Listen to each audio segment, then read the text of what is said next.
यावेळी मात्र उंच उडालेला झेल, एकही क्षेत्ररक्षक चेंडू खाली नाहीये.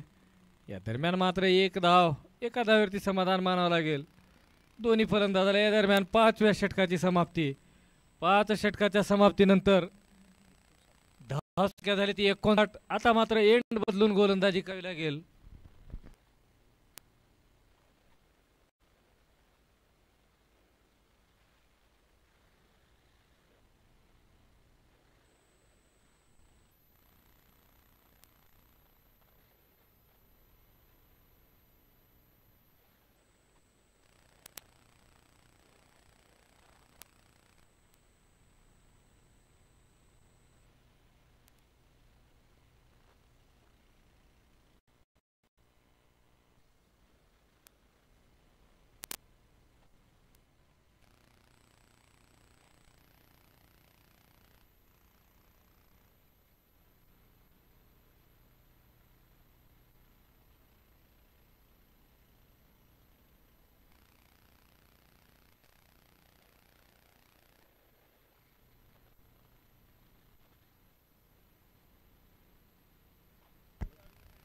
सहावं षटक घेऊन येतो तो गोलंदाज प्रदीप.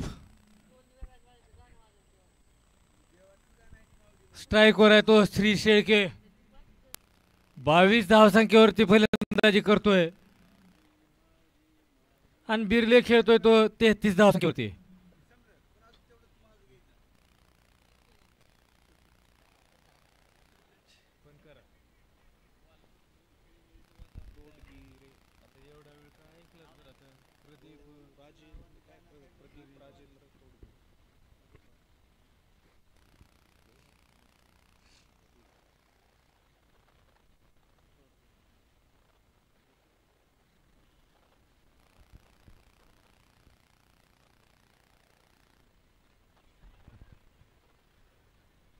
चांगला चेंडू, तेवढाच चांगला फटका.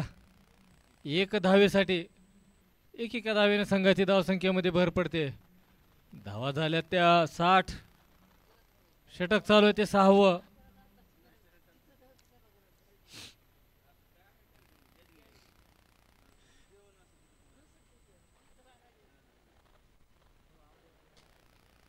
थोडासा ओव्हरपीट टप्प्याचा चेंडू.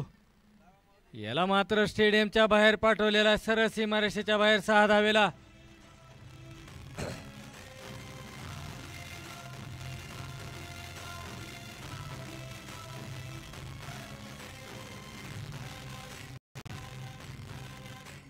या 6 धावेने संघाची धावसंख्या झाली ती 66 आणि बिर्ले खेळतोय तो 39 धावसंख्येवरती.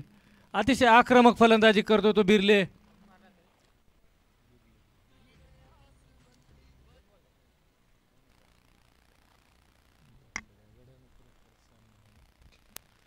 परत त्या दिशेने टोलवलेला आणि रिझल्ट सुद्धा तोच येणार आहे 6 धावेचा.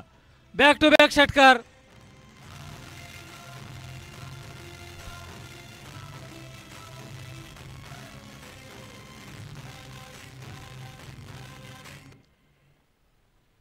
सलग 2 चेंडूवरती खणखणीत असे 2 प्रेक्षणीय उत्तुंग असे षटकार.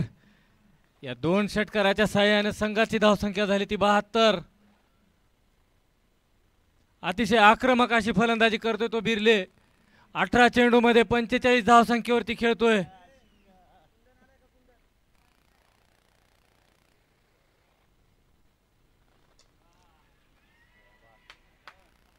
थोडीशी दिशा बदलून मारलेला फटका, पण रिझल्ट तोच.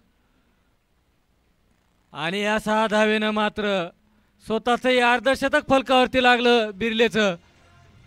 51 धावसंख्येवरती खेळतो बिर्ले. आला चेंडू, आला मध्ये आला.